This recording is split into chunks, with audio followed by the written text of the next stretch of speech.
तर मी अमेय स्वागत करतो तुमचं amazing इंजिनियर्सवर।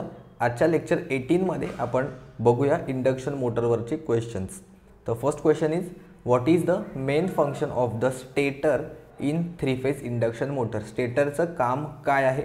Option A to produce a rotating magnetic field, to reduce the losses, to support the rotor, to regulate the voltage की none of the above. तर स्टेटरचं काम काय असतं? तर to produce a rotating magnetic field. Stator वेगळा असतो, rotor वेगळा असतो, ज्याच्यापैकी स्टेटरचं काम आहे रोटेटिंग मॅग्नेटिक फील्ड जनरेट करणं। याचा स्पीड आपण असतो ns ने दर्शवतो, त्याला म्हणतो आपण सिंक्रोनस स्पीड। रोटेटिंग मॅग्नेटिक फील्डचा जो स्पीड असतो तो सिंक्रोनस स्पीड असतो, ns ने दर्शवतो, ज्याचा फॉर्म्युला आहे ns = 120f भागिले p। एफ असते ती फ्रिक्वेन्सी असते, सप्लाय फ्रिक्वेन्सी, आणि पी असतात ते नंबर ऑफ पोल्स किती आहे त्या मोटरमध्ये। या हिशोबाने सिंक्रोनस जो स्पीड आहे स्टेटरचा मॅग्नेटिक फील्डचा तो आपण दर्शवतो। स्टेटर फिरत नाही, पण स्टेटरच्या आतमध्ये जी वाइंडिंग असते त्याच्यात मॅग्नेटिक फील्ड आपण टाकलेली असते। तर इंडक्शन मोटरचे आपण डिटेल व्हिडिओसुद्धा बनवलेली आहे। स्टेटर फ्रेम आहे ते कशासाठी यूज करतात, स्टेटर कोर आहे ते कशासाठी यूज करतात, त्याच्यासाठी स्टॅम्पिंग आहे ती कुठल्या मटेरियलपासून बनवतात, त्याचा थिकनेस वगैरे किती असतो, या सगळ्या गोष्टी पण बघून घ्या। एका क्वेश्चनवर मी तुम्हाला जस्ट आयडिया देतो की अजून काय काय गोष्टी बघायच्या आहेत ते। BMCJच्या प्लेलिस्टमध्ये व्हिडिओ नंबर 33 आहे इंडक्शन मोटर। इन डिटेलमध्ये सगळ्या गोष्टी मी एक्सप्लेन केलेल्या आहेत, कन्स्ट्रक्शनपासून ते वर्किंग प्रिन्सिपलपर्यंत सगळ्या गोष्टी, आणि पुढे डिफरंट कॅरेक्टरिस्टिक्ससुद्धा। पुढचा प्रश्न आहे, 3 फेज मोटरमध्ये फिरणाऱ्या चुंबकीय क्षेत्राला किंवा गतीला काय म्हणतात? म्हणजे in a 3 phase induction motor the speed of rotating magnetic field is called. Option आहे slip speed, synchronous speed, shaft speed की इफेक्टिव्ह स्पीड। ओके, आत्ताच सांगितलं मी, त्याला आपण म्हणतो सिंक्रोनस स्पीड, ज्याचा फॉर्म्युला आहे 120f भागिले p। पुढचा प्रश्न, why does the rotor of an induction motor never reach the synchronous speed. Induction मोटरचा जो रोटर असतो तो कधीच सिंक्रोनस स्पीडवर पोहोचत नाही। जो स्टेटरचा मॅग्नेटिक फील्ड असतो तोच फक्त सिंक्रोनस स्पीडवर फिरत असतो, आणि जो रोटर असतो इंडक्शन मोटरचा रोटर त्याला आपण nr ने दर्शवतो, तो ॲक्च्युअल म्हणतो आपण मोटरचा स्पीड आहे ते। तर कशामुळे तो नाही पोचत? To maintain the torque, due to slip, to avoid losses, rotor inertia की none of the above. Okay, तर ह्याचं उत्तर मी दिलेलं आहे ह्याच व्हिडिओमध्ये डिटेलमध्ये की why induction motor is referred as a synchronous motor. म्हणजे ती का सिंक्रोनस स्पीडवर फिरत नाही, ती नेहमी सिंक्रोनस स्पीडपेक्षा कमी स्पीडवर नेहमी का फिरत असते? तर ह्याचं करेक्ट उत्तर आहे स्लिपमुळे। तर स्लिप हा जो वर्ड आहे त्याच्या बाबतीत पण मी एक्सप्लेनेशन केलेलं आहे। स्लिप म्हणजे आपण म्हणतो की सटकणे, तो म्हणजे सिंक्रोनस स्पीडपेक्षा थोडासा मागे स्पीडवर तो फिरायला लागतो, इट स्लिप्स बॅक। स्लिप म्हणजे सटकणे, तर सिंक्रोनस स्पीडवर न फिरता तो एका वेगळ्या म्हणजे कमी स्पीडवर फिरतो इंडक्शन मोटरच्या केसमध्ये। ठीक आहे, जनरेटरमध्ये जास्त फिरतो, मोटरमध्ये कमी स्पीडवर फिरतो। तर त्याच्यामुळे जो इंडक्शन मोटरचा जो रोटर आहे तो कधीच सिंक्रोनस स्पीड आहे ते अचीव करत शकत नाही। का हवं आहे ते ही डिटेलमध्ये मी ह्याच्यामध्ये सांगितलं, नक्की बघून घ्या, कन्सेप्ट तुमचा क्लिअर होऊन जाईल एकदम। पुढचा प्रश्न आहे, what determines the direction of rotation in a 3 phase induction motor. Induction मोटरची जी फिरण्याची दिशा आहे ती क्लॉकवाईज फिरणार की अँटी क्लॉकवाईज फिरणार, हे कशावरून डिसाईड होतं? तर स्टेटर वाइंडिंगच्या कनेक्शनवरून का? नाही। रोटर वाइंडिंगच्या कनेक्शनवरून नाही, तर फेज सिक्वेन्सवरून। फेज सिक्वेन्स जर मी चेंज केला, सपोज इनिशियली फेज सिक्वेन्स आहे ABC आणि नंतर मी फेज सिक्वेन्स चेंज केला ACB, तर एकदा इनिशियली सपोज क्लॉकवाईज फिरत असेल तर फेज चेंज केल्यानंतर ती अँटी क्लॉकवाईज डिरेक्शनमध्ये फिरेल। म्हणजे कुठल्याही जर 2 फेजेस मी चेंज केले तर इंडक्शन मोटरची जी डिरेक्शन ऑफ रोटेशन आहे ती दिशा उलटी होऊन जाईल।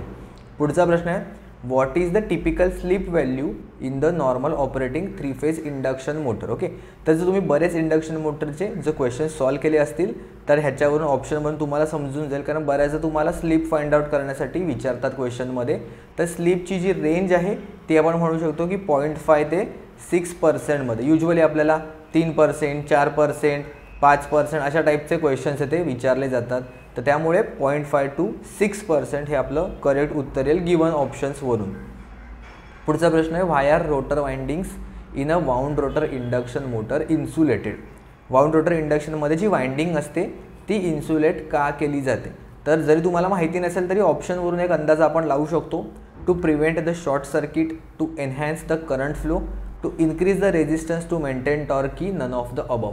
तर हे जे खालचे 4 ऑप्शन्स आहे हे तर येऊच शकणार नाही, कारण इन्सुलेटर आपण कशासाठी यूज करतो, एक तर शॉक लागू नये किंवा जो करंट जर का लिकेज होत असेल तर त्याच्यापासून प्रोव्हाइड करणं, किंवा वाइंडिंगमध्ये जर 2 वाइंडिंग एकमेकांना टच करून त्या शॉर्ट सर्किट होऊ नये ह्याच्यासाठी आपण यूज करतो insulator. So similarly to prevent the short circuit हे इथे याचं करेक्ट उत्तर येऊन जाईल. ओके, नॉर्मली असे क्वेश्चन तुम्हाला दिसणार नाही, पण हे कन्सेप्च्युअल क्वेश्चन आहे जे तुम्हाला विचार करायला लागतील.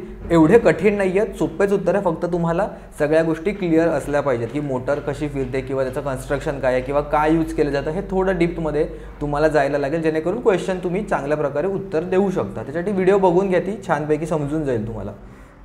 What happens to the starting torque if rotor resistance is increased in a wound rotor induction motor. Okay, wound 2 प्रकारचे मोटर आहेत, एक असते स्क्विरल केज आणि दुसरी असते वाउंड रोटर किंवा ज्याला आपण स्लिप रिंग इंडक्शन मोटरसुद्धा म्हणतो. Okay, slip ring induction motor. तर ह्या 2 मोटरपैकी जी वाउंड रोटर आहे किंवा स्लिप रिंग इंडक्शन मोटर आहे त्याच्यामध्ये आपण एक्सटर्नली रोटर रेजिस्टन्स आहे तो ॲड करू शकतो. तर त्याच्यामुळे काय होतं, त्याच्यामुळे जो स्टार्टिंग टॉर्क आहे ना तो इन्क्रीज होतो. रोटर रेजिस्टन्स ॲड केल्यामुळे जो स्टार्टिंग टॉर्क आहे तो इन्क्रीज होतो, हाच त्याचा एक मेन फायदा आहे. दोन्ही टाईपच्या इंडक्शन मोटर आपण डिटेलमध्ये एक्सप्लेन केलेले आहेत, त्याच्यामध्ये मी लिहिलं आहे पण इथे. While starting of the induction motor external resistance helps to decrease the starting current and increases the starting torque. तर ही स्लिप रिंग इंडक्शन मोटरची डायग्राम आहे, इथे बघू शकता तुम्ही. आपण एक्सटर्नली रेजिस्टन्स आहे ते ॲड करू शकतो. जेव्हा हे रेजिस्टन्स आपण ॲड करतो एक्सटर्नली तर स्टार्टिंगसाठी आपल्याला टॉर्क आहे तो खूप जास्त मिळतो आणि रेजिस्टन्सच्यामुळे सुरुवातीचा जो करंट आहे त्याची व्हॅल्यूसुद्धा कमी होते. तर हा एक त्याचा मुख्य बेनिफिट आहे. पुढचा प्रश्न आहे, what is the main reason of using slip ring in a wound rotor induction motor. Again same टाईपचं जे आता बघू ह्याच्यामध्ये काय आहे.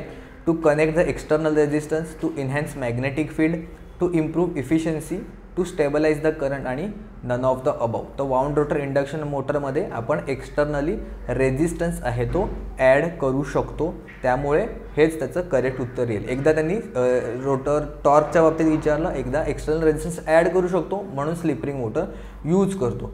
स्क्विरल केजमध्ये आपण यूज करू शकतो का आणि स्क्विरल केजमध्ये का यूज करू शकत नाही ह्याचं उत्तर सांगा मला, म्हणजे मला समजेल की तुम्हाला माहिती आहे की नाही. स्क्विरल केज इंडक्शन मोटरमध्ये आपण एक्सटर्नल रेजिस्टन्स का ॲड करू शकत नाही, का ॲड करू शकत नाही ह्याचं उत्तर मला कमेंटमध्ये सांगा, म्हणजे मला समजेल की तुम्हाला गोष्टी क्लिअर आहेत की नाही आहे. ठीक आहे, जाऊया पुढच्या प्रश्नाकडे. In which condition does an induction motor behaves like a generator. Induction motor काय करते तर सप्लाय घेते, म्हणजे करंट आहे ती स्वतःकडे घेते, आणि जनरेटर काय करतो तर जो करंट आहे तो बाहेर प्रोड्यूस करू शकतो असं आपण म्हणतो जनरली, बरोबर. तर त्याच्यामुळे आता ॲज अ जनरेटरसारखं बिहेव करणारा एका मोटरला काय करावं लागेल. When the rotor speed exceeds the synchronous speed at a full load, at no load, when stator voltage is reduce or none of the above. असं नाही आहे की जर फुल लोडवर चालत असेल तर ती जनरेटरसारखी वर्क करेल किंवा नो लोडवर वर्क करेल, की स्टेटर वोल्टेज जर पण मी कमी केला तरीसुद्धा ती नो लोड तरी ती ॲज अ जनरेटरसारखी बिहेव करे का, नाही. तर जेव्हा रोटरचा स्पीड सिंक्रोनस स्पीडपेक्षा जेव्हा जास्त होईल त्यावेळेला आपण म्हणू शकतो की ती ॲज अ जनरेटरसारखी काम करेल. ऑप्शन 1 इथे करेक्ट उत्तर येईल. व्हिडिओ तुम्ही पॉज करून स्वतः पण एकदा उत्तर बघत जा, स्वतःहून ऑप्शन्स वाचून चेक करा तुमचं उत्तर करेक्ट येतं आहे की नाही. ओके, इंडक्शन जनरेटरच्या बाबतीत इथे दिलेलं आहे. So at the starting the machine draws the lagging reactive. Okay, या गोष्टी जाऊ दे. The speed of the machine is increase above the synchronous speed by an external prime mover. External prime mover, prime मूवरचा अर्थ आहे कुठल्या external दुसऱ्या मोटरच्या सहाय्याने आपण त्याचा जो स्पीड आहे तो इन्क्रीज करतो सिंक्रोनस स्पीडच्या वरती, त्यामुळे तो ॲज अ जनरेटरसारखा बिहेव करतो. ओके, म्हणजे तो सिंक्रोनस स्पीडपेक्षा सुद्धा इंडक्शन जनरेटरच्या केसमध्ये आपण म्हणू शकतो जो रोटरचा स्पीड आहे तो सिंक्रोनस स्पीडपेक्षा सुद्धा जास्त असतो. ठीक आहे, त्यामुळे स्लिपवर सुद्धा त्याचा परिणाम होतो. स्लिप जनरली आपल्याला कशी असते, NS स्लिपचा फॉर्म्युला असतो S=NS - NR भागिले NS, बरोबर. हा मोटरचा फॉर्म्युला असतो, पण ह्याच्यामध्ये NRचा स्पीड जास्त असून हा उलट्या डिरेक्शनने फिरतो, त्यामुळे तुम्हाला स्लिपचा जो फॉर्म्युला दिसेल तो तुम्हाला असा दिसेल आणि त्यामुळे जी स्लिपची व्हॅल्यू आहे ती तुमची ग्रेटर दॅन 1 दिसून येते इंडक्शन जनरेटरच्या केसमध्ये. स्लिपमध्ये त्याची व्हॅल्यू असते ती लेस दॅन 1 असते. ओके, जाऊया पुढे. What is the role of capacitor in a single phase induction motor. Single phase induction motor सगळ्यात पहिल्यांदा सेल्फ स्टार्टिंग आहे का, तर नाही. इंडक्शन मोटर सिंगल फेजवाली सेल्फ स्टार्टिंग नाही आहे. आपल्याला त्याला ॲडिशनली एक फेज प्रोव्हाइड करावा लागतो. त्याच्यासाठी आपण कॅपॅसिटर येतो त्याच्यामध्ये कनेक्ट करतो. सिंगल फेज इंडक्शन मोटरसुद्धा इम्पॉर्टंट टॉपिक आहे. बऱ्याचदा हल्ली क्वेश्चन विचारले जातात. तर त्याचं उत्तर काय येईल, to improve starting torque, to reduce power factor, to decrease the rotor losses, to increase the synchronous speed. तर कॅपॅसिटरचा मेन उद्देश ह्याच्यासाठीच आहे की सेल्फ स्टार्टिंग ही नसलेली मोटरला आपल्याला सेल्फ स्टार्टिंग करावी लागेल. त्यामुळे इम्प्रूव्ह द स्टार्टिंग टॉर्क त्याला आपल्याला एक प्रोड्यूस करून द्यायला लागेल एक एक्सटर्नल मॅग्नेटिक फील्डच्या सहाय्याने. तर कॅपॅसिटरच्या हेल्पने ती आपण एक एक्सटर्नल फील्ड आहे ती जनरेट करून देतो किंवा त्याच्यामध्ये फेजर डिफरन्स प्रोव्हाइड करून देतो. जो ऑलरेडी फील्ड आहे त्याच्यामध्ये फेजर डिफरन्स प्रोव्हाइड करून देतो. त्यामुळे स्टार्टिंग टॉर्क किंवा सुरुवातीला त्याला पुश करण्यासाठी आपण प्रोव्हाइड करतो कॅपॅसिटर. पॉवर फॅक्टर इम्प्रूव्हमेंटसुद्धा इथे ऑप्शन आहे. To reduce the power factor, sorry रिड्यूसच दिला त्याने तर तसं पण चुकला. जर इम्प्रूव्ह पॉवर फॅक्टर असा तर तो पण एक ऑप्शन आहे, पण त्याचा मेन पर्पज आहे कॅपॅसिटरचं to improve the starting torque किंवा सुरुवातीला चालू करण्यासाठी. तर सिंगल फेज इंडक्शन मोटर पण का सेल्फ स्टार्टिंग नाही आहे त्याची वेगळी व्हिडिओ आहे. पूर्ण सिंगल फेज इंडक्शन मोटरसाठीच मी डेडिकेटेडली बनवली आहे. त्याचा व्हिडिओ नंबर आहे 36. ओके, पुढे लिस्ट दाखवतो मी. टोटल 5 व्हिडिओ बनवले तर त्याचा तुम्हाला फायदा होईल. अख्खं इंडक्शन मोटर क्रिस्टल क्लिअर होऊन जाईल. पुढचा प्रश्न आहे, what is the typical application of double cage rotor in an induction motor. काय आहे, to improve the starting torque and efficiency, to increase the synchronous speed, to reduce vibrations, for high speed application की none of the above. Okay, तर double cage जी rotor असते असं तुम्हाला काहीतरी त्याचं कन्स्ट्रक्शन दिसेल. इनर केज आणि आउटर केज इथे 2 स्लॉटसारखे तुम्हाला दिसतील. हा एक स्लॉट आहे आणि इकडचा एक स्लॉट आहे. तर ह्याला म्हणतो आपण डबल केज रोटर. काय लिहिले वाचूया. A double cage induction motor is the type of the motor in which a double cage or 2 rotor windings or cages are used. This arrangement is used for obtaining the high starting torque at low value of starting current. काय आहे त्याचा advantage, तुम्हाला हाय starting torque मिळतो आणि low value of starting current मिळतो. म्हणून double Kaij जो rotor आहे तो हाय स्टार्टिंग टॉर्क किंवा स्टार्टिंग टॉर्क इम्प्रूव्ह करण्यासाठी आपण यूज करतो. तर इथे ऑप्शन जो 1 आहे तो इथे करेक्ट उत्तर होईल. ठीक आहे. स्लिप रिंग इंडक्शन मोटर काय आहे, वाउंड रोटर इंडक्शन मोटर काय आहे, हे सगळ्या गोष्टी आपण डिटेलमध्ये डिस्कस केलेल्या आहेत. जाऊया पुढे. Why are deep bar rotors preferred in some induction motor. तर आता आपण बघितलं डबल केज बघितलं राईट. तर डबल केज आणि हे डीप बार हे सिमिलर टाईपचे आपण एकसाथच शिकतो. हे दोघेही आपण स्टार्टिंग टॉर्क इम्प्रूव्ह करण्याला किंवा इफिशियन्सी इम्प्रूव्ह करण्यासाठी आपण यूज करतो. पण most probably starting torque improve करायला ह्याचं करेक्ट उत्तर येईल. The deep bar rotors is preferred in some induction motor to increase the starting torque. Okay, इथे पण त्या बाबतीत सिंगल लाईनमध्ये लिहिलेलं आहे. It is use to obtain the high rotor resistance at starting. इथे काय लिहिलेलं आहे, obtain the high rotor resistance at starting. आणि आपण सुरुवातीलाच बघितलं की जर स्टार्टिंगला जो तुमचा रेजिस्टन्स हाय असेल, जो स्लिप रिंग इंडक्शन मोटरमध्ये आपण एक्सटर्नली रेजिस्टन्स ॲड करून आपल्याला मिळतो, त्यामुळे आपल्याला जो स्टार्टिंगचा जो टॉर्क आहे तो आपल्याला हाय मिळतो. तर इथे इनडायरेक्टली लिहिलं की हाय रोटर रेजिस्टन्स ॲट स्टार्टिंग. जर रेजिस्टन्स वाढला तर ऑब्व्हियसली स्टार्टिंग टॉर्कसुद्धा आपला इम्प्रूव्ह होईल. त्यामुळे इन्क्रीज द स्टार्टिंग टॉर्क हेच ह्याचं करेक्ट उत्तर होऊन जाईल. पुढचा प्रश्न न्यूमरिकल आहे. मी उत्तर सॉल्व्ह करायच्या आधी व्हिडिओ पॉज करा आणि एकदा स्वतःहून ट्राय करा. ठीक आहे. An 8 pole 3 phase 50 hertz induction motor is operating at 720 RPM. The frequency of the rotor current. Rotor करंटची फ्रिक्वेन्सी काय आहे ते तुम्हाला आधी त्याचा फॉर्म्युला माहिती पाहिजे तर तुम्ही करेक्ट उत्तर काढाल. तर स्लिप असते ह्याच्यामध्ये, एफ असतो आणि ही असतं रोटरची फ्रिक्वेन्सी किंवा रोटर करंटची फ्रिक्वेन्सी. एफ डॅशने आपण त्याला दर्शवतो इज इक्वल टू एस गुणिले एफ, जिथे एस असतो स्लिप आणि एफ असतो सप्लाय फ्रिक्वेन्सी. डायरेक्टली तुम्हाला फक्त मल्टिप्लिकेशन करायचं आहे. त्यामुळे rotor frequency is equal to S times the stator frequency असं पण तुम्ही लक्षात ठेवू शकता. F dash is equal to slip times of the stator frequency किंवा सप्लाय फ्रिक्वेन्सी. तर एसची व्हॅल्यू त्यांनी दिली आहे का इथे? नाही दिली, ते आपल्याला काढावी लागेल. एफची व्हॅल्यू दिलेली आहे 50 हर्ट्ज. ठीक आहे, काढूया त्याच्यासाठी. स्लीपचा फॉर्म्युला काय आहे? S is equal to NS minus NR भागिले NS. ओके, तर त्याच्यापैकी आपल्याला जो ऑपरेटिंग आहे 720 RPM लिहिलं आहे. 720 RPM हा काय असणार आहे? तर NS नाही, हा असणार आहे NR म्हणजे रोटेटिंग रोटरचा जो स्पीड आहे तो. तर मग NSची व्हॅल्यू कशी काढायची? तर NS is equal to 120F भागिले P. किती येईल? 120 गुणिले 50 भागिले 8. ह्याचं उत्तर काढलं तर येईल समथिंग 750 येईल. Okay, 750 RPM.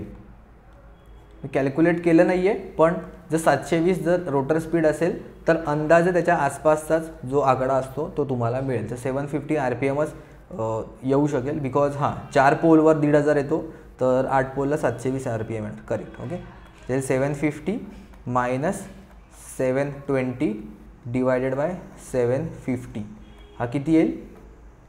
30 भागिले 750. बरोबर.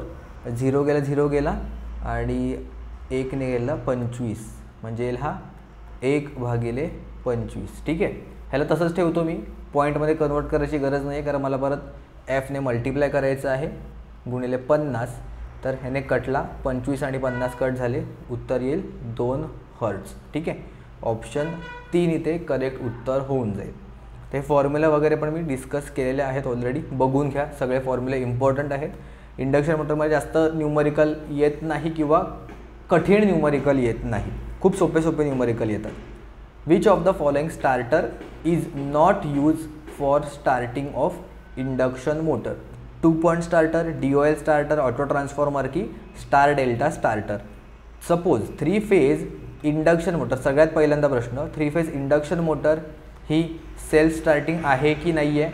तर 3 फेज इंडक्शन मोटर ही सेल्फ स्टार्टिंग आहे. Okay, single phase induction motor ही सेल्फ स्टार्टिंग आहे का? तर सिंगल फेजवाली सेल्फ स्टार्टिंग नाही आहे. पण मग 3 फेज इंडक्शन मोटर ही सेल्फ स्टार्टिंग म्हणजे स्वतःहून स्टार्ट होणारी असेल तरीसुद्धा आपल्याला मग स्टार्टरची काय गरज आहे? स्टार्टर हा शब्दावरून असंच वाटतं ना की तो स्टार्ट करण्यासाठी हेल्प करेल, तर मग त्याची काय यूज आहे ती गोष्ट तुम्हाला आधी माहिती पाहिजे.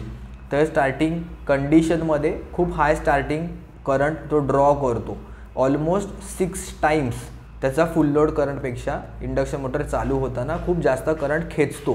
तर तो करंट कमी करण्यासाठीच आपण स्टार्टर्स आहेत ते यूज करतो. ह्याच्यावर पण एक सेपरेट व्हिडिओ बनवलेली आहे, स्टार्टर आणि speed control of the induction motor. असं नाही की एकाच इंडक्शन मोटरच्या व्हिडिओमध्ये मी सगळं शिकवलं. ऑलमोस्ट 50 मिनिट्सची व्हिडिओ आहे, स्टार्टर आणि speed control of induction motor, नक्की बघून घ्या. तर 4 टाईपचे स्टार्टर आहेत, DOL starter, star delta starter, auto transformer starter आणि रोटर रेझिस्टन्स स्टार्टर. तर त्यापैकी DOL, ऑटो ट्रान्सफॉर्मर आणि स्टार डेल्टा त्यांनी इथे दिलेले आहेत आणि नॉट विचारलं आहे. तर 2 पॉइंट स्टार्टर आपण यूज करत नाही इंडक्शन मोटरच्या केसमध्ये. पुढचा प्रश्न बघूया. जेव्हा मोटरचा वेग 0 असेल तेव्हा स्लिप डॅश असेल. नक्की व्हिडिओ पॉज करा, बाकी आत्तापर्यंत केलं नसेल तरी ह्या व्हिडिओसाठी पॉज करा आणि बघा तुमचं उत्तर करेक्ट येतं आहे की नाही. 80 ते 90% मुलांचं इथे उत्तर चुकेल, मिस्टेक करणार तुम्ही नक्की. ठीक आहे, व्हिडिओ पॉज करा आणि उत्तर चेक करा. ठीक आहे, केलं, अज्यूम केलं काय असेल तुमचं उत्तर, बघूया करेक्ट येते की नाही येते. तर जेव्हा मोटरचा वेग 0 असेल तेव्हा स्लिप किती असेल? ठीक आहे, मोटरचा वेग 0, मोटरचा वेग आपण कशाने दर्शवतो? NRने. NRची व्हॅल्यू किती दाखवली आहे? तर 0 RPM असं आपण दर्शवू शकतो. ठीक आहे, पुढे वेन द स्पीड ऑफ, तर काय विचार त्यांनी स्लिप किती असेल, त्याच्यासाठी स्लिपचा फॉर्म्युला आपल्याला माहिती पाहिजे. स्लिप असते NS मायनस NR भागिले NS. मोटर आहे म्हणून मायनस केलेलं आहे. NRची व्हॅल्यू दिलेली आहे 0. ओके, NSची व्हॅल्यू किती आहे? NS मायनस 0 भागिले NS म्हणजे NS भागिले NS. NSने NSला भागलं तर किती येईल? 1 आणि इथे पर्सेंटेज देऊन तुम्ही इथे उत्तर टिक केलं. बरोबर. तर हे असं उत्तर टिक केलं ना तर उत्तर आपलं चुकेल, कारण NS भागिले NS हा 1 उत्तर येईल आणि जर तुम्हाला पर्सेंटेजमध्ये हवं असेल ना तर ह्याला तुम्हाला 100ने गुणावं लागतं. ओके, त्यामुळे हा 1 मल्टिप्लाय बाय 100 केलं तर उत्तर येईल तुमचं 100%. ही तुमची स्लिप असेल, कारण मोटर फिरतच नाही आहे आपली, तर त्यामुळे जो काय स्लिप आहे तो 100%च येईल जेव्हा मोटर फिरत असते. सपोज 1500 RPM वर 1480 वर असेल तेव्हा काहीतरी तुम्हाला येईल ना की 20 भागिले 1500 किंवा सपोज 1000 RPM पकडूया मायनस 980 भागिले 1000 असं आपण केलं तेव्हा किती येईल 20 भागिले 1000 विच इज इक्वल टू हा आणि हा कट झाला 0.02 असं तुम्हाला उत्तर मिळतं बरोबर. आणि त्याला मग 100ने मल्टिप्लाय केल्यानंतर तुम्हाला येईल 2%.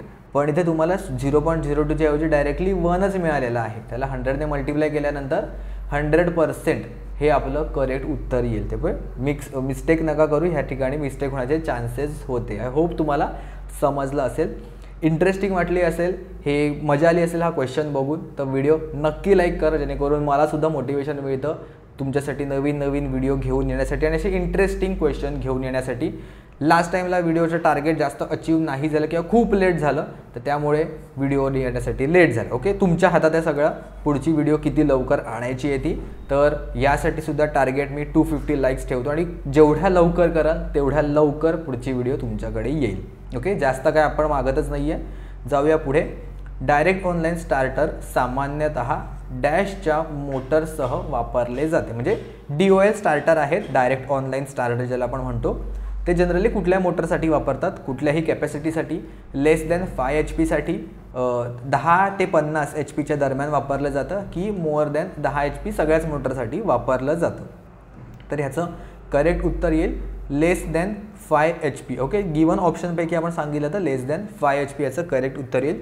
DOL स्टार्टरच्या बाबतीत आपण सुद्धा डिस्कशन केलेलं आहे. तिकडे मी सांगितलं की 5 किलोवॅट रेटिंगसाठी यूज करतो. एक्झॅक्टली असा आता आपल्याकडे ऑप्शन नाही आहे 5 किलोवॅट रेटिंग, तर आपण 5 HPच्या खालचा जो आहे त्याच्यामध्ये आपण कन्वर्ट करू शकतो. पण मग आता 5 HP is equal to 5 kilowatt आहे का की वेगळं उत्तर येतं हे तुम्हाला माहिती पाहिजे या सगळ्या गोष्टी. तर मला कमेंट करून सांगाल की 1 HP म्हणजे किती किलोवॅट, 1 किलोवॅट आहे का की 2 किलोवॅट आहे की 0.5 किलोवॅट आहे की अजून काय वेगळा उत्तर आहे. बघूया किती जणांना ह्याचं करेक्ट उत्तर माहिती आहे. 1 HP इज इक्वल टू किती किलोवॅट. जाऊया पुढच्या प्रश्नाकडे. A 6 pole 3 phase induction motor is operating at a speed of 950 RPM on 550 volt 50 hertz mains. Basically काय आहे त्यांनी स्लिप विचारलेली आहे. ओके, एवढं सगळं वाचून जर तुम्हाला कन्फ्युजन होत असेल, सगळ्यात फायनली बघा काय विचारलं आहे की बाबा काय विचारलं आहे, मला स्लिप विचारलं. सगळ्यात पहिल्यांदा स्लिपचा फॉर्म्युला लिहा. 4-5च फॉर्म्युला जे वापरून आपण इंडक्शन मोटर सगळे क्वेश्चन आहे ते सॉल्व्ह करतो. NS मायनस NR भागिले NS. 2 व्हॅल्यू लागतील, एक NSची व्हॅल्यू आणि एक NRची व्हॅल्यू. ठीक आहे, काय दिले त्यांनी is operating at the speed of 950 RPM म्हणजे NRची व्हॅल्यू त्यांनी दिलेली आहे. तर NSची व्हॅल्यूज फक्त काढायची, सॉर्टेड आहे, जास्त काही कठीण नाही आहे. NS is equal to 120F भागिले P 120 गुणिले 50. इथे पण बघत जा, नेहमी 50च नाही आहे, कधी कधी 60सुद्धा असू शकतो. सो 120 गुणिले 50. मी माझ्या टेस्ट सिरीजमध्ये इथे ना 60 हर्ट्झची फ्रिक्वेन्सी टाकलेली आहे काही काही क्वेश्चनमध्ये, तर त्यामुळे तिथे मिस्टेक होण्याचे चान्सेस आहेत. त्याच्यासाठी जाणून बुजून दिले, नीट शांतपणे वाचत जा, डायरेक्टली अज्यूम करू नका काय येते. हे सॉल्व केलं तर उत्तर येईल तुम्हाला 1000 RPM. 6000 भागिले 6 1000 RPM. त्यामुळे 1000 मायनस 950 भागिले 1000 किती येईल 50 भागिले 1000 जर केलं त्याचं उत्तर येईल 5%. ओके, गुणिले 100 पण करा म्हणजे उत्तर समजून जाईल. 5% याचं करेक्ट उत्तर येईल. पुढचा प्रश्न. 3 फेज इंडक्शन मोटरच्या गतीची दिशा उलटी केली जाऊ शकते. हाऊ कशी उलटी केली जाऊ शकते आपण बघितलं सुरुवातीलाच क्वेश्चन. फक्त आता वेगळे ऑप्शन्स आहेत इथे. By adjusting the winding of the rotor, winding adjust करून काहीच नाही होणार. By interchanging any one of the supply line leads, by interchanging any 2 supply line leads आणि by interchanging all 3 supply line. म्हणजे 1 बदलली, 2 बदलल्या की 3 बदलल्या की तुम्हाला उत्तर मिळेल. तर ऑब्व्हियसली 1 बदलली तर त्याच्यासोबत दुसरीसुद्धा बदलली जाणार. जसं मी सांगितलं ABC किंवा RYB असेल आणि दुसरा हा RBY आहे. तर 1 चेंज करून होणारच नाही, ह्या 2च तुम्हाला चेंज करायला लागेल, तेव्हाच फेज सिक्वेन्स तुमचा चेंज होईल. कुठल्याही 2 चेंज केल्या तरी चालेल. ह्या 2 करा, ह्या 2 करा किंवा पहिल्या 2 करा, कुठल्या पण केल्या तरी चालेल, पण 2 चेंज करावे लागतील. पुढचा प्रश्न. A 4 pole 50 hertz induction motor has a slip of 0.05. What will be the value of the rotor induce voltage frequency. अरे आपण मगाशी तर रोटर करंट फ्रिक्वेन्सी बघितली, आता त्यांनी रोटरची व्होल्टेज फ्रिक्वेन्सी विचारले, तर ती काय वेगळी असेल का? तर नाही, आपल्याला ती सेमच आहे फॉर्म्युला, दोघांसाठी काय सेपरेट फॉर्म्युला नाही आहे. F dash is equal to S times of the F. Directly आता स्लिपची व्हॅल्यू पण त्यांनी दिलेली आहे, काय डोकं लावायचंच नाही आहे ह्याच्यामध्ये. 0.5 गुणिले 50 येईल 25 हर्ट्स. एवढं सोपे सोपे पण क्वेश्चन येतात, फक्त तुम्हाला फॉर्म्युला ते माहिती पाहिजे. पुढचा प्रश्न, if N induction motor runs at a 1/7 of the speed, म्हणजे नॉर्मल स्पीडपेक्षा तो 7 पटीने कमी स्पीडवर जेव्हा फिरतो तर त्या फिनॉमिनाला किंवा त्या घटनेला काय म्हटलं जातं? हमिंग, हंटिंग, क्रॉलिंग की कॉगिंग. स्पीड आहे पण तो खूप कमी आहे, 1/7 एवढ्या कमी स्पीडवर तो फिरतो. तर नॉर्मली आपण म्हणतो की आपण मोठी माणसं काय करतो? वॉक करतो, बरोबर. वॉक करणे म्हणजे काय? चालणे. आपण चालत जातो. आणि जे लहान बाळ असतं ते काय करतं? रांगतं. ते रांगत जातं. तर रांगणे या शब्दाला म्हणजे काय? कमी स्पीडवर ते चालतं. आपण फास्ट स्पीडने चालतो, पण लहान मुलं असतं ते कमी स्पीडवर चालतं. तर ह्याला इंग्लिशमध्ये शब्द आहे क्रॉल करणे. ओके, जो लहान बाळ असतं त्याला आपण रांगतो म्हणतो, जे पूर्ण पायावर चालत नाही त्याला आपण म्हणतो क्रॉल करणे. तर त्या शब्दालाच अर्थ, त्या शब्दावरूनच आहे की क्रॉलिंग म्हणजे तो ॲक्च्युअल त्याच्या स्पीडवर, नॉर्मल स्पीडवर न फिरता तो कमी स्पीडवर फिरतो. अगदीच थांबत नाही, पण कमी स्पीडवर फिरतो. म्हणजे ॲक्च्युअलमध्ये कुठे इथे फिरायला पाहिजे होता या आसपास, तर तो इथे फिरतो. म्हणजे 1/7 स्पीडवर त्याच्या फिरतो. त्यामुळे त्याला क्रॉलिंग असं करेक्ट उत्तर म्हणतं. क्रॉलिंग म्हणजे रांगणे. ठीक आहे. असं मी सांगितलं. BMC JEEची प्लेलिस्ट मी बनवलेली आहे, त्याच्यामध्ये इंडक्शन मोटरवर तुम्ही बघितलं 33 नंबरची व्हिडिओ, 34 नंबरची व्हिडिओ, ह्याच्यामध्ये पूर्ण थिअरी कम्प्लिटली एक्सप्लेन केली आहे. बघा, एक 1.25 तासाची लेक्चर आहे आणि एक 50 तासाचे, ऑलमोस्ट 2-2.5 तासाचे लेक्चर आहे थिअरीमध्ये.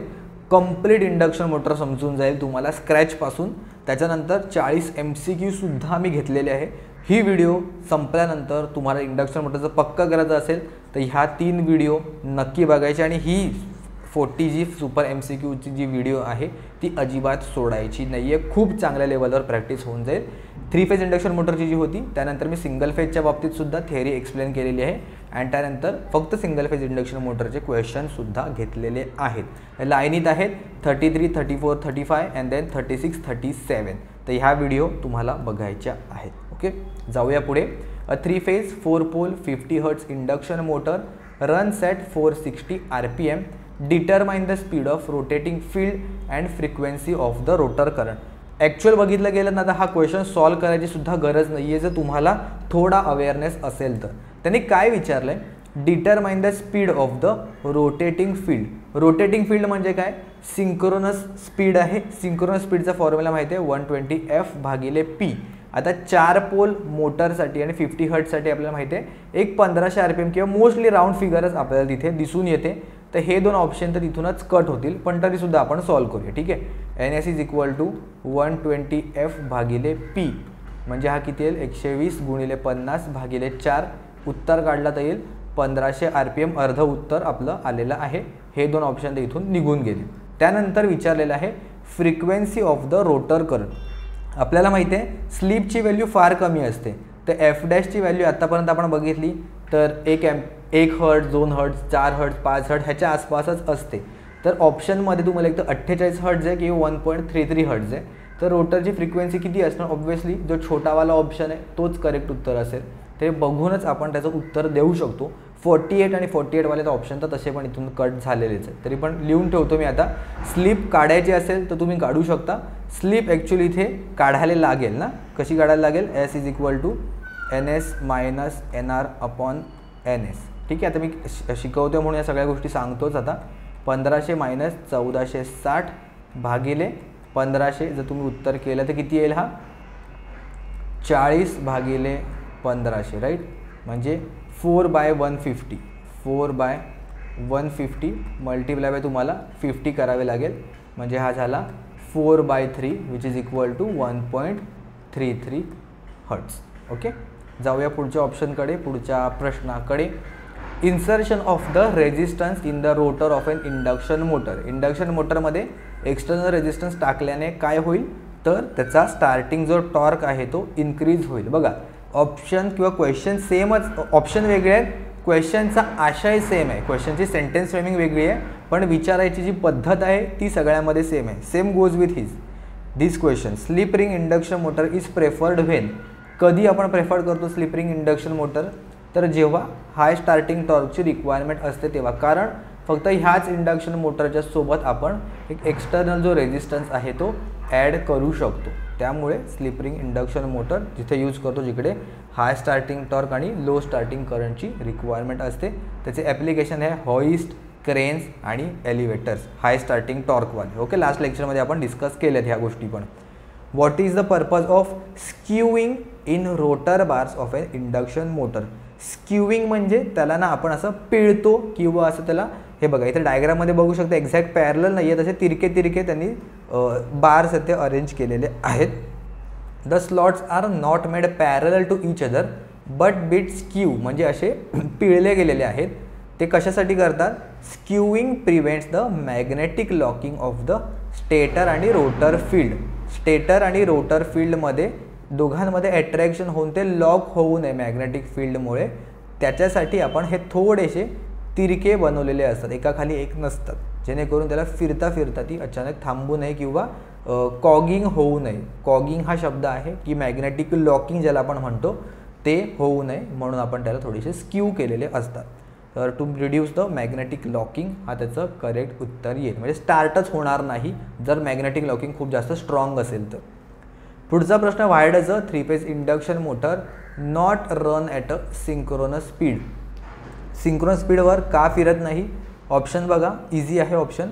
To maintain the slip for the torque production, हेच त्याचं उत्तर आहे. बाकीचे ऑप्शन वाचून घ्या हवे तर, पण हेच तुम्हाला करेक्ट उत्तर दिसून येईल. ठीक आहे, असेच चांगले चांगले क्वेश्चन आणि इम्पॉर्टंट क्वेश्चन आपण आपल्या टेस्ट सिरीजमध्ये सुद्धा इन्क्लूड केलेले आहेत. बरेच मुलं नवीन व्हिडिओमध्ये जॉईन होत आहेत डायरेक्टली, तर त्यांच्यासाठी सांगतो ज्यांना माहिती नसेल तर आपल्याकडे ऑलरेडी टेस्ट सिरीज आहे. टोटल 25 टेस्ट असतील, त्याच्यामध्ये 20 topic wise 5 full length test आहेत, इंग्लिश मराठी दोन्ही लँग्वेजमध्ये, जसं एक्झाममध्ये असेल तर. असिस्टंट टेक्निशियन असू दे, टेक्निशियन 1, टेक्निशियन 2, सिनियर टेक्निशियन, कुठल्याही एक्झामसाठी तुम्ही प्रिपेअर करत असाल, महापारेषणसाठी किंवा महावितरणसाठी सुद्धा जी येणार आहे पुढच्या दिवसांमध्ये येऊन जाईल त्याची डेट, तर त्याच्यासाठी प्रिपेअर करत असाल तर तुम्हाला टेस्ट सिरीज ही फार इम्पॉर्टंट आहे. ॲज पर IBPSच्या पॅटर्ननुसारच आपण सगळे क्वेश्चन्स आहेत ते बनवलेले आहे. पुढचा प्रश्न आहे, starters are use in induction motor because.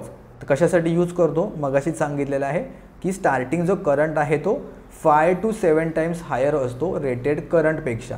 तर तो कमी करण्यासाठी आपण स्टार्टर आहे तो यूज करतो. त्यामुळे ऑप्शन 2 इकडे करेक्ट उत्तर येईल. पुढचा प्रश्न आहे, which type of motor is use in a ceiling fan? Shaded pole, universal motor, permanent capacitor start की capacitor start and capacitor run motor? तर शेडेड पोल आपण यूज करत नाही, युनिव्हर्सल मोटर आपण यूज करत नाही.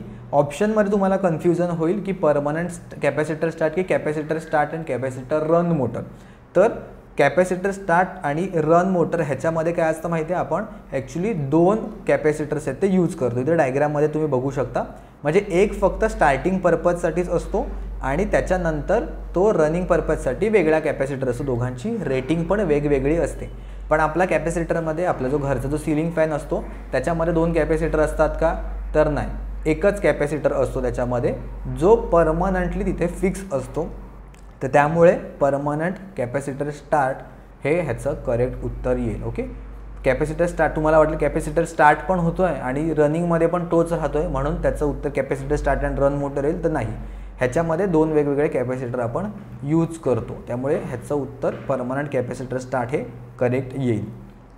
In which type of rotor does the high starting torque occur in an induction motor? कुठल्या टाईपच्या इंडक्शन मोटरमध्ये आपल्याला हाय स्टार्टिंग टॉर्क मिळतो? Squirrel cage, wound rotor, solid rotor, laminated rotor की ह्यापैकी नाही? स्लिप रिंग इंडक्शन मोटरमध्ये होतो आपल्याला हे माहिती आहे, पण स्लिप रिंग तर ऑप्शन नाही आहे ह्याच्यामध्ये, तर मग नन ऑफ द अबव उत्तर करेक्ट करणार का? नाही. स्लिप रिंग इंडक्शन मोटरला दुसरा वर्ड आहे wound rotor induction motor. Squirrel cage वेगळा असतो, स्लिप रिंग आणि वाउंड रोटर हे सेम मोटरलाच आपण म्हणतो. त्यामुळे ऑप्शन 2 इकडे करेक्ट उत्तर येईल. तुम्हाला दुसरी नावंसुद्धा माहिती पाहिजे. पुढचा प्रश्न आहे, what is the function of rotor slots in an induction motor? फार सोपा असा प्रश्न आहे, पण तरीसुद्धा विचारला जाऊ शकतो. ज्यांना माहीत नाही आहे त्या मुलांना कदाचित कन्फ्युजनसुद्धा होऊ शकतं. तर त्याच्यासाठी सांगतो की रोटरमध्ये स्लॉट्स का प्रोव्हाइड केलेले असतात? To house the rotor conductor, म्हणजे रोटर कंडक्टर ठेवण्यासाठी, किंवा जर रोटर वाइंडिंग असेल तर ती ठेवण्यासाठी आपण यूज करतो. रोटरमध्ये पण एक वाइंडिंग असते किंवा स्लॉट्समध्ये बार्स सुद्धा ठेवलेले असतात. असे त्या गोष्टीसुद्धा मी एक्सप्लेन केलेल्या आहेत. नक्की व्हिडिओ बघून घ्या. आणि त्याच्यासाठी स्टेटरमध्ये पण वाइंडिंग असते, रोटरमध्ये पण वाइंडिंग असते, त्याच्यासाठी स्लॉट येथे प्रोव्हाइड केलेले जातात. पुढचा प्रश्न आहे, which type of losses are primarily reduce by using laminated cores in the induction motor? Transformer तर तुम्ही वाचला असेल, तर ट्रान्सफॉर्मरच्या केसमध्ये आपण थिन लॅमिनेशन्स यूज करतो, बरोबर. थिन लॅमिनेटेड ज्या शेड्स आहेत ते आपण यूज करतो अशा बारीक बारीक, आणि मग ते आपण एकत्र जोडून जो काय कोर असतो ट्रान्सफॉर्मरचा तो बनवतो. सिमिलरली इंडक्शन मोटर पण आपण म्हणू शकतो की रोटेटिंग ट्रान्सफॉर्मरच त्याला आपण म्हणतो, बरोबर.